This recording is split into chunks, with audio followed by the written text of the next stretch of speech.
Tjena och välkomna till första svenska avsnittet. Och idag ska vi hämta ut den röda E28 och vi ska ta oss till en bilträff. Och ja, det blir spännande.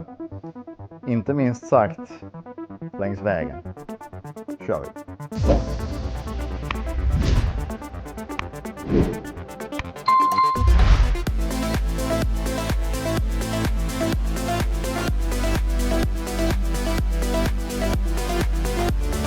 Där står den.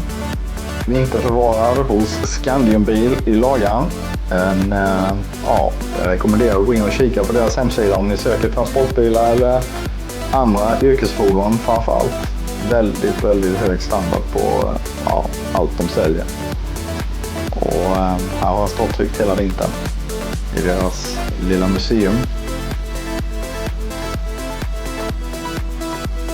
Jag sitter tyst lite för att man blir lika stum varje gång man ser den där bilen.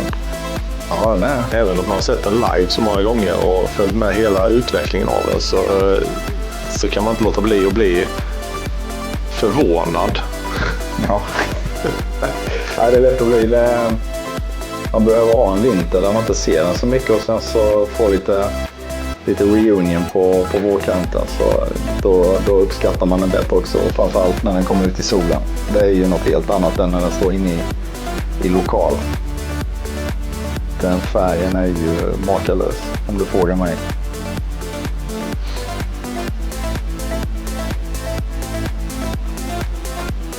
Ja, den är tjusig. Vi njuter lite här och tar oss framåt till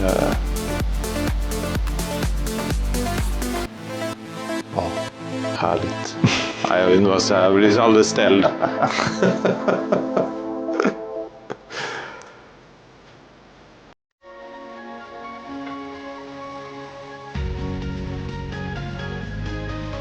Det är schyssta kontraster. Ja. Lastning inför utflykt. Och måste man ju ta en liten snabbtur med kameran runt för att se, så den ser rätt ut i alla vinklar. Men den har inte alltid sett ut sån. Den har ju gått en ganska lång process, eller i alla fall djupgående process, till att vara där den är idag. Så att det kommer ju bli betydligt större avsnitt om just den förvandlingen, där vi djupdyker i varenda liten sak. Ja. Kör vi.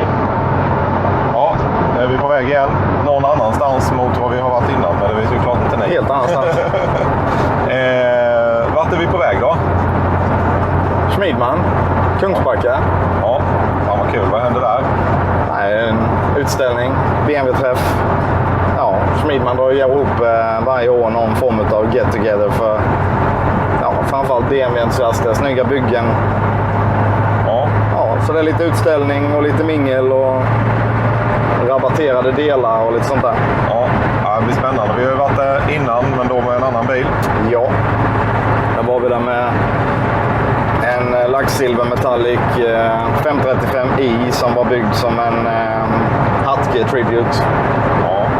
Och det gick ju bra. Det gick ju bra. Där vann till och med ett pris. Ja, första pris i bästa oldtimer.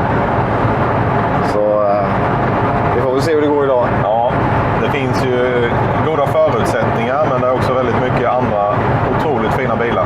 Det är ju det. Så att det blir spännande att se vad vi kan hitta där idag. Det är kul.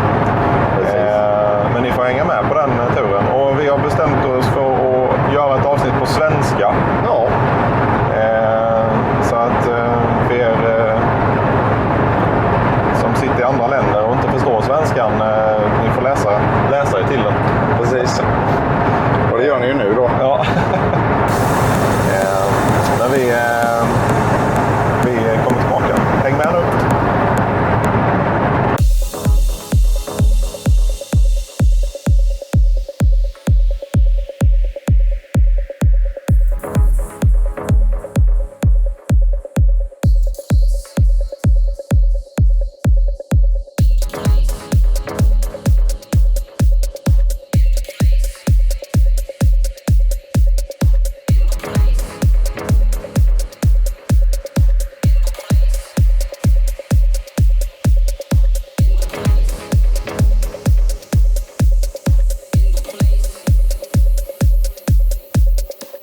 lite kul att åka i den här bilen, men man får tänka sig för.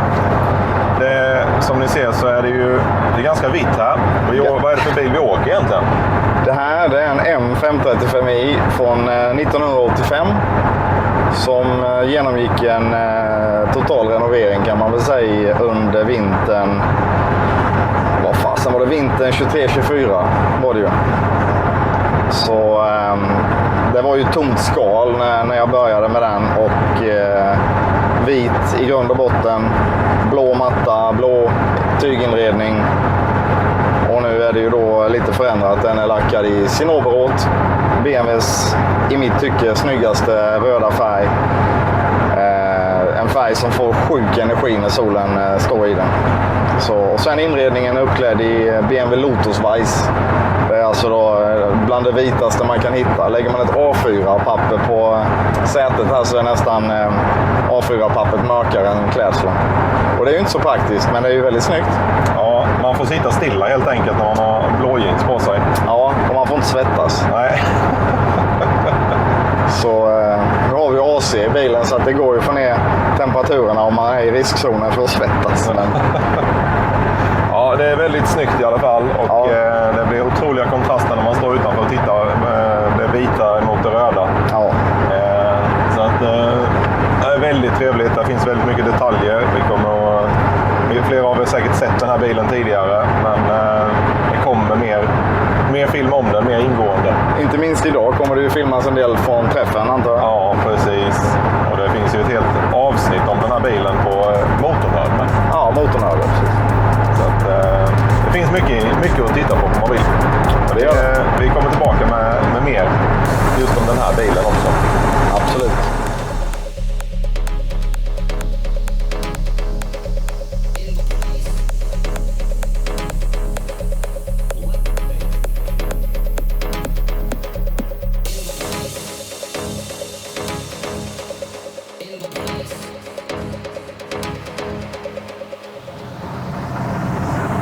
Börjar vi närma oss. Hela tiden? Yes. Solen skiner fortfarande. Det var något parti med lite moln här, men det känns som att vi får en fin dag. Jag hoppas på det. Yes. Vid kusten kan allting hända. Ja, exakt.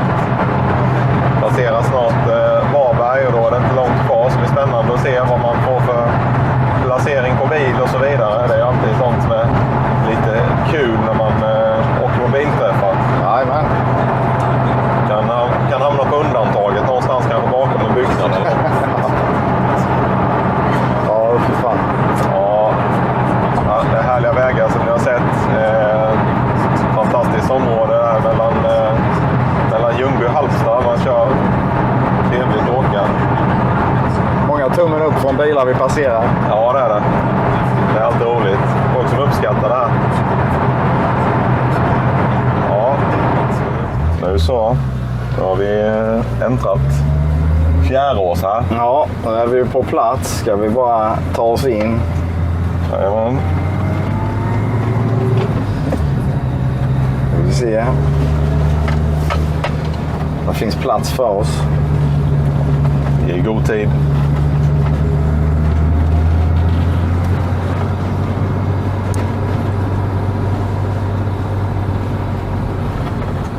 Det har dykt upp lite folk här redan.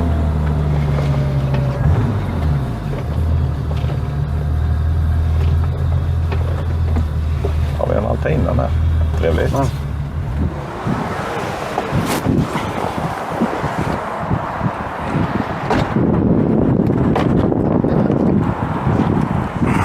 Det gick ju bra. Det gick ju fint. Ja, nu är vi framme. Vi bara har lite käk med. Ja. Sjukt bra väder hela dagen.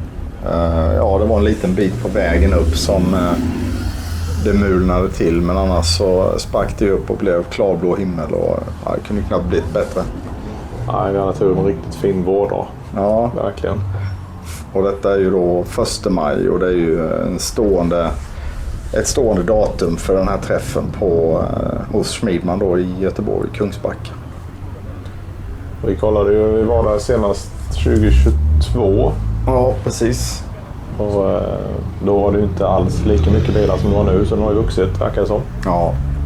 Det är jättekul för Viktor och gänget som är där och som håller i det. Precis, det är ju en väldig uppoffring och en väldigt trevlig tillställning och att de tar sig tiden att göra detta är ju riktigt kul. Alltså, det visar ju på att det är entusiaster som driver stället, verkligen. Och planen var ju att vara förra året, det var ju deadline att få den röda bilen färdig till 1 maj 2024 då. Men det föll på små saker som gjorde att jag inte fick den besiktigad egentligen, kan man säga. Och jag tror den blev klar veckan efter. För mig det var ett rutbyte eller någonting sånt där som låg i vägen. Ja, små saker. Ja. Men i8, det är inte ofta man ser sådana nu för tiden. Nej. Man har nästan aldrig sett dem så ofta, men det är ju en fantastiskt häftig bil egentligen. Ja, en sjukt läcker. Det är ju verkligen en prestandavagn. Och M3 så långt ögat når. Alla bilarna mer eller mindre är ju i makalöst skick. Det är häftigt som fasen alltså. Och ja, här är nog inte någon som inte har tvättat och färgat innan man anlände till träffen. Den här bilen var ju kul, den vi passerar precis nu. Det är ju en förstägarbil som är ägd i samma familj sedan ny, och det var ju också kul historik. Det är inte alltid bara bilen i sig som är det intressanta. Det är ju även historiken kan ju ha lite kul bakgrund. Ja, verkligen. Och även nyare bilar i olika tappning och olika spes. Och den här 750 var ju makalös. En Oxfordsgrön med beige skinnklädsel i vad jag skulle vilja kalla mer eller mindre nyskick. Det var en IAL med, va? Ja, en långversion. Det är riktigt fan. Ja. Här är en som är lätt överladdad, kan man väl kalla det. Ja, det är häftigt att det finns ett sånt stort intresse. Och ja, alla kommer ut. Och det här som sagt 1 maj, det är väl egentligen ett bra brytdatum för många som har bilarna vinterförvarade och håll på. Att de verkligen är ute, fått dem i trafik och säsongen drar igång liksom. Här står ju bilarna uppradade utanför och det är ju gedigen samling. Det är mycket självrisker här om det skulle vara något. Som du säger, mycket M-bilar och det är ju otroligt trevligt att se. Ja. Det är ju fantastiskt härliga bilar att köra och åka i. Mycket själ i dem. En liten katt bland hermelinerna. Ja, precis.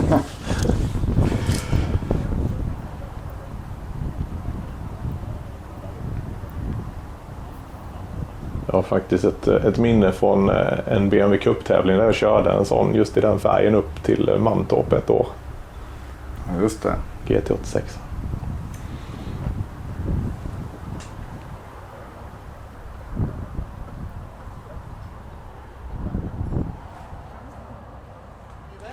Så där då. Nu är vi framme. Säger du, Mats? Hitta huvudet med. Där har vi dig. Nu så. Här är han. Ja. Jajamän. Ja, bra. Framme. Ja, framme. Här lite bilar. Ja. Dykt upp. Det har varit en stund i och för sig, men jag har gått och kollat lite. Ja. Säger du om dagen då? Nej, det kan nog bli en höjdare. Ja. Bra väder. Ja. Synd att klaga. Precis. En jävla massa bilar. Ja. Och mer kommer väl hela tiden. Ja. Hela infarten ner där och grannfirman och allting. Ja. Vi har ju gått och filmat lite här så det har ni sett och vi kommer att få mer med oss. Precis. Vädret kunde inte bli bättre heller. Nej, det får vi inte klaga på. Allt från nytt till gammalt. Ja, precis. Verkligen. Och en hel del ombyggt också. Så vad har vi för förväntningar? Ja, nej. Det är nog bara egentligen att softa, ta in och se på andras skapelse. Och det är rätt kul. Det är väldigt mycket M-bilar här. Alltså M2, M3, M5. De där bilarna som man liksom inte ser så mycket till vardag, så här kommer de fram och så verkar det finnas hur många som helst nästan. Ja. Ja, det är trevligt. Ja, det är nice. Vi går ett varv och kollar lite. Vi kikar lite.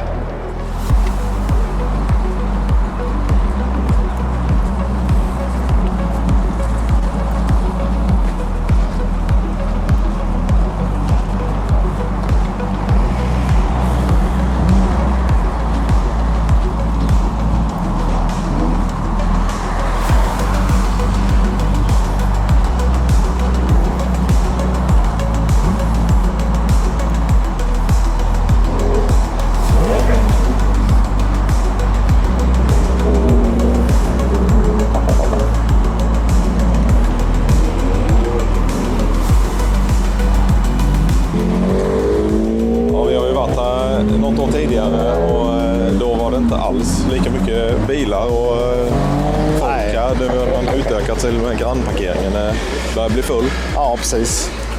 Väldigt kul att se att Precis. Nej, det kommer ju fasligt mycket bilar. Det rullar ytterligare en E28 in där borta. Ja, så vi går och kollar på lite närmare sen. Vi går och spanar på. Ja, men det bjuder på trevlighet hela dagen så att vi kollar lite och bara insuper atmosfären. Ja, verkligen. Får ju njuta av det som man Västkustens fina väder. Ja, och framförallt komma ut och inte bara hänga i garaget hela tiden. Nej, exakt. Det kan ju vara ett trevligt ombyte. Ja. Ja, så var det dags för den spännande delen av träffen för alla som har kommit dit för att ställa ut. Det är prisutdelning. Vi har lite dåligt ljud här för att dels var ju mikrofonsystemet lite bristfälligt och dels hade vi ingen själv någon mikrofon i närheten. Också inte jättemycket att välja på, men vi har en fantastiskt fin E28 röd här som verkligen är kanonfin på alla sätt och vis. Så Mats Kilby kan få komma fram här.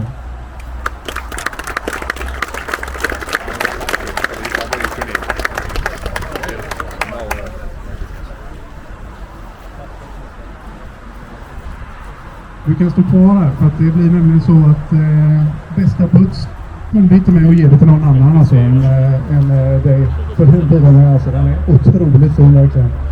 Vill du säga något om det? Hur länge har du haft den här bilen? Jag har haft den i 2 år ungefär. Rivit ner den fullständigt och gjort i ordning den och sitt upp inredning och allting. Så att, ja, det är så nytt kan man säga. Härligt, superfint. Så stort grattis till så priser idag här.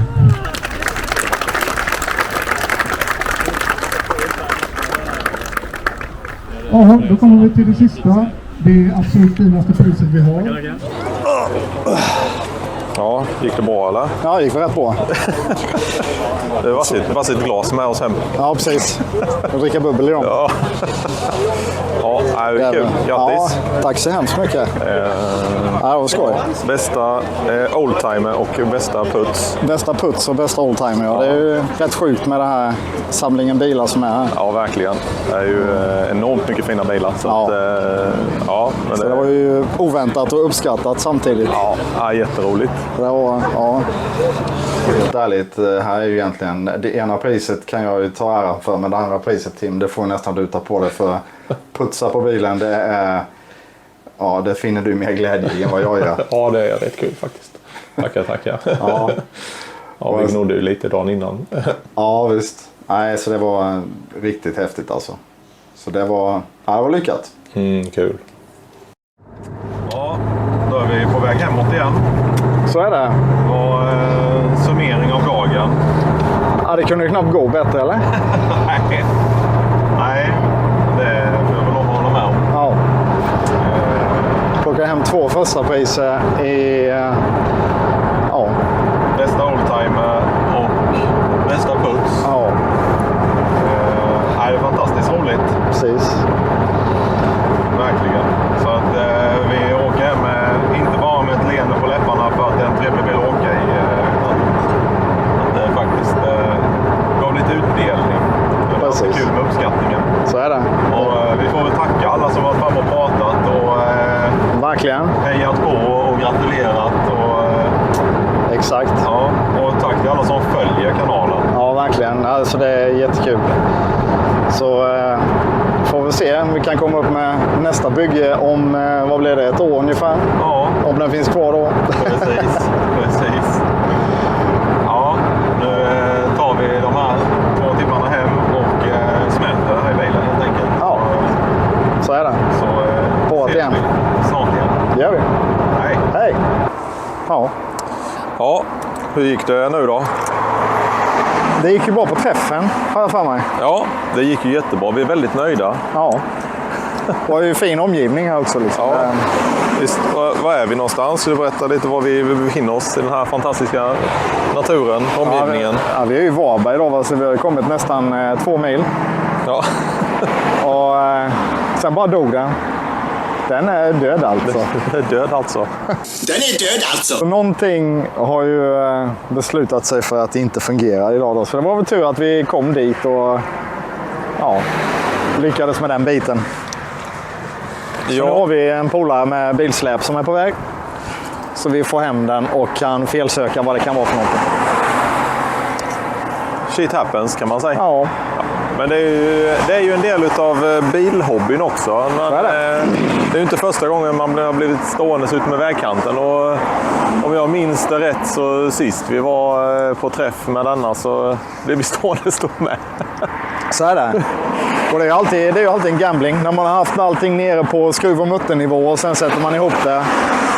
Det är alltid någonting som behöver justeras och sånt. Och nu har den gått oförskämt bra. Så det är väl någonstans en kontakt eller en...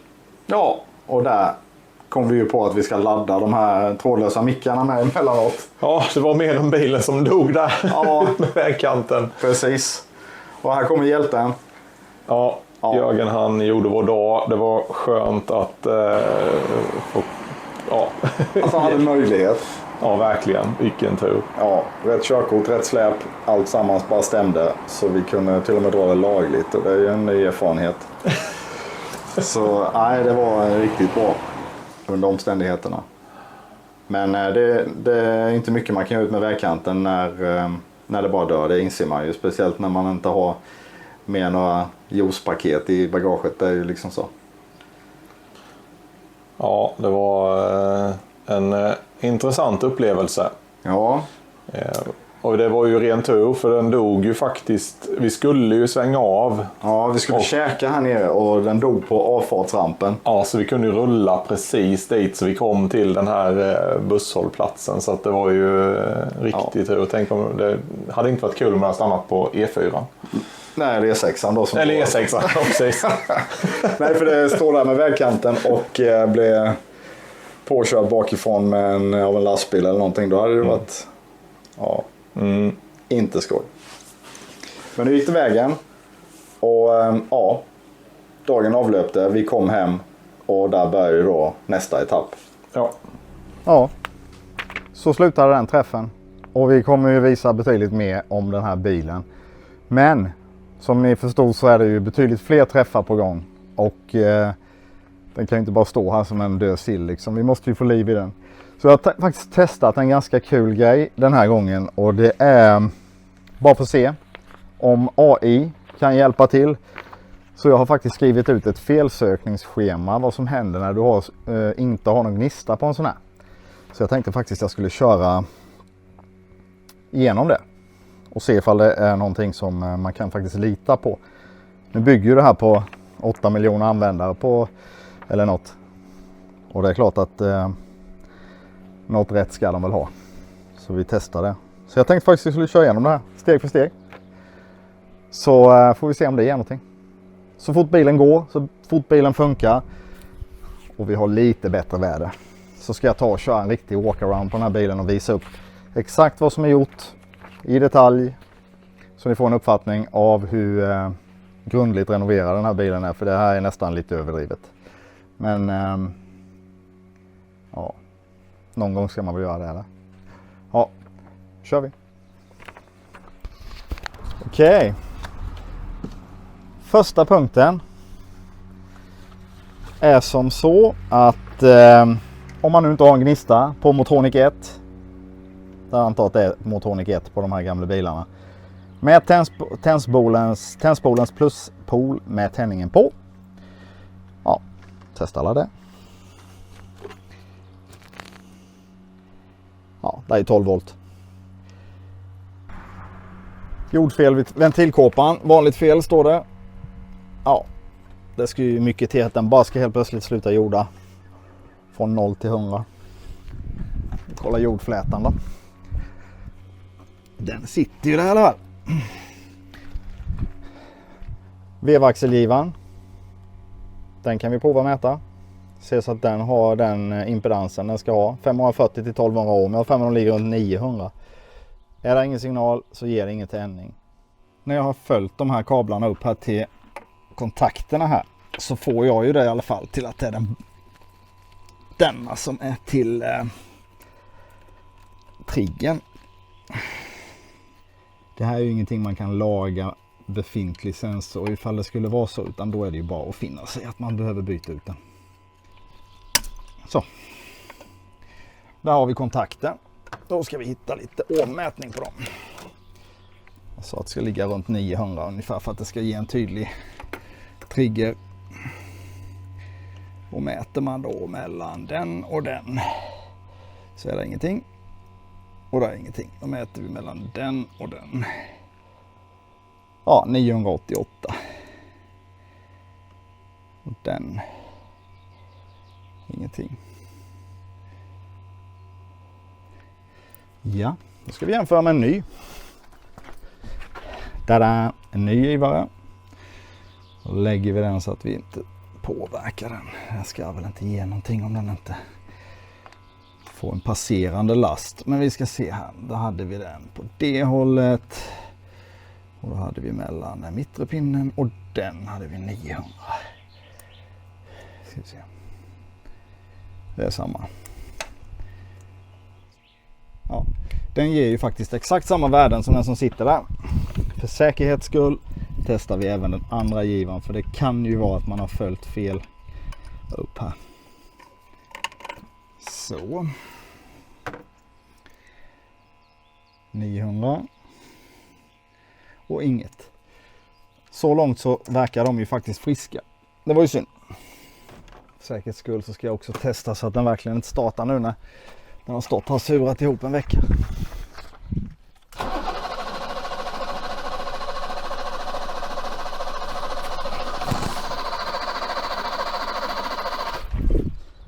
Det är ju trots allt så, bara för att tändspolen får spänning så är det inte säkert att den ger något. Så fasen vet om vi inte ska prova att byta den. Häkta på den. Det kunde ju vara rätt så enkel grej.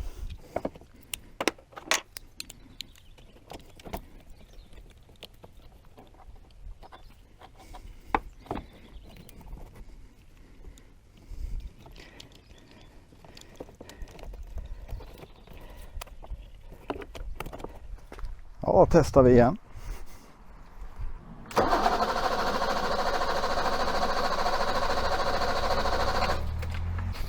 Såklart inte.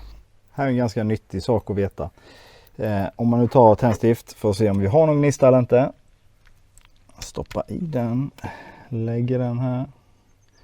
På ett ställe där vi vet att den är gjorda och gärna där det är lite mörkt. Så kan man faktiskt köra startmotorn. Kör startmotorn via diagnosuttaget. Jag sätter först tändningen i läge 2. Det är inte så enkelt kanske alltid att vrida på nyckeln och kolla gnistan samtidigt, eftersom att man är så långt ifrån där man nu håller på. Då tittar man här diagnosuttaget då. 11 och 14 ska man då sikta på. Nu blir den ju spegelvänd när man öppnar den. Men 11 är ju då där och stoppar vi ner den där. Och sen 14 har du där. Sätter jag mellan de två kontakterna så kommer den att dra startmotorn. Och det är ingen gnista. Ta bort den igen för den är live. Så rycker ur den efter. Då återstår en sak att testa och det är faktiskt ganska långsökt, men att ta bort fördelarlocket och se om någonting har lossnat. Det kan vara rotorn som har lossnat. Det kan vara armen rotorn sitter på som har tappat kontakt med kamaxeln. Nu gissar jag bara, det hade kanske gett en misständning eller någonting, men det är värt att kika innan man går vidare.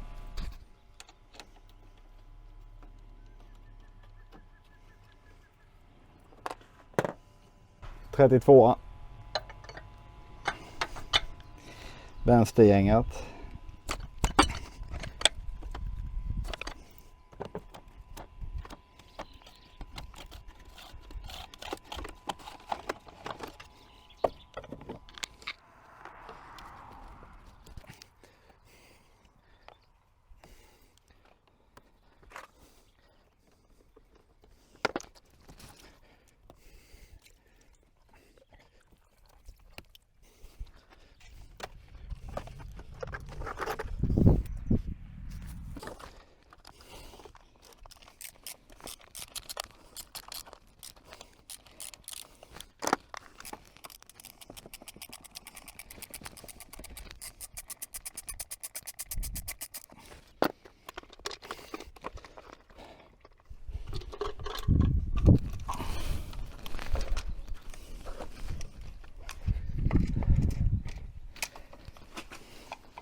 Nej, det var inte det heller. Men då vet vi det. Nu har jag felsökt den här bilen. Alltså, den har varit totalt död. Ingen gnista, men den får soppa. Jag har kollat impulsgivaren i lådan. De är okej. Hastighetsgivaren i lådan är okej. Jag har gått in med kamera och kollat svänghjulet så att trigger, alltså den förhöjningen som är i svänghjulet, att den finns kvar. Det gör den. Så att allt är okej. Jag har bytt box. Det är samma sak. Jag har provat i princip allting som har med tändningen att göra. Och sen så provar jag en annan sak. Att jag direkt på tändspolen sätter ett tändstift. Då kan jag utesluta ifall det är innan spolen, alltså styrbox, impulsgivare och så vidare. Eller om det är efter tändspolen, rotor, fördelare, kablar.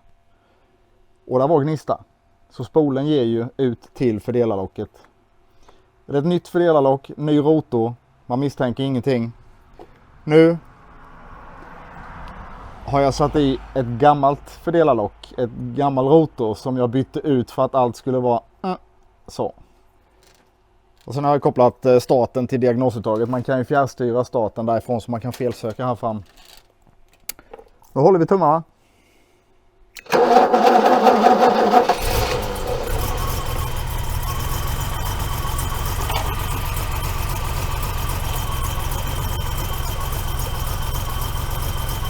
Vad säger man?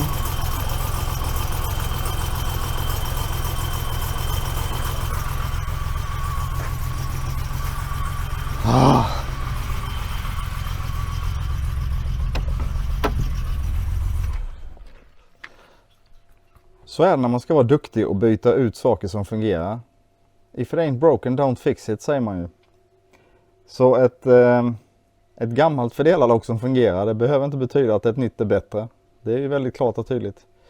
Och att det går sönder helt utan förvarning på motorvägen. Ja, helt sjukt. Ja. Skönt att ha det löst. Nu går den igen.